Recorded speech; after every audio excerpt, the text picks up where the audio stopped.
السلام عليكم ورحمة الله وبركاته. اهلا بكم في مطبخ ست الكل. تعالوا مع بعض وصفة حلوة جدا لو عندك عزومة وعايزة تعملي جلاش. تعالي نقولك تعملي ازاي في صاج واحد بيبقى معاكي كمية كبيرة من غير ما تتعبي.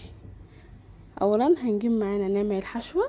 معايا هنا الجريل، هنضيف معلقتين زيت، معايا وراك فراخ صدور اي حاجة المتاحة عندك، هنقطعها قطع صغيرة وهنشوحها في الزيت وهنديها صدمة، وهنضيف لها حبة هان باودر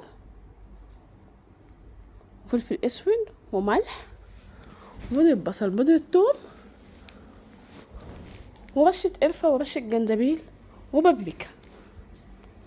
بعد ما خلينا الفراخ تاخد صدمة هنضيف عليها فلفل الوان قطع صغيرة، فلفل احمر واصفر واخضر، وهنشوح الفلفل معاها وهنهدي عليها النار وهنسيب الفلفل يستوي مع الفراخ. وبعد كده هنطفي عليها النار. معايا هنا بعد ما طفيت عليها وبردت شويه هضيف عليها معلقه صويا صوص، معلقه كاتشب، معلقه باربيكيو. هنضيف شرايح زيتون اخضر، جبنه موتزاريلا او ميكس الجبن المتاح عندك. اما بعد بقى السائل اللي هنعمل بيه الجلاش، معايا هنا كوبايه زبادي صغيره، كوبايه لبن كبيره، معلقتين كبار زبده، بس طبعا الزبده نخليها تسيح على النار، ومعايا معلقه صغيره بيكنج باودر ورشه ملح ورشه فلفل اسود، وهنضيف معلقه كبيره قشطه هتطلع لك نتيجه جميله جدا. معايا هنا الصاج هندهنه كويس بالسمنه او زبده او زيت، اي ماده دهنيه عندك ادهني اهم حاجه كويس جدا. ومعانا لفه الجلاش هنبدا بقى نرص ونفرد الطبقات بتاعتنا. اهم حاجه نفرد بين كل طبقه وطبقه. هنوزع من السائل اللي احنا عاملينه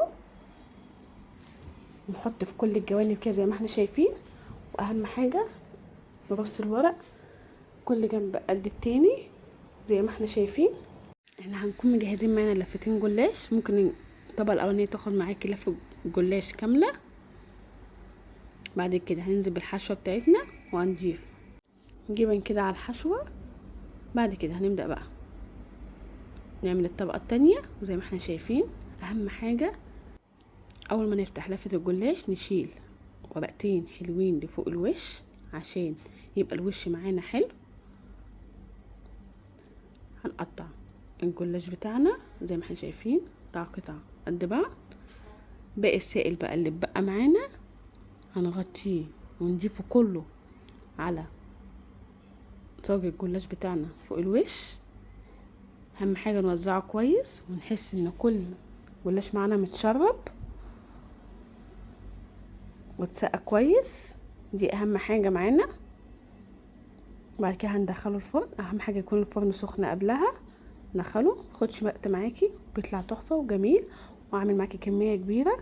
لو عندك عزومه هينفعك جدا. ولو اول مره تشوفونا متنسوش تعملوا لايك وشير وسبسكرايب وفعلوا الجرس عشان يوصلكم كل جديد، واشوفكم فيديو جديد ووصفه جديده من مطبخ ست الكل. والسلام عليكم ورحمه الله وبركاته.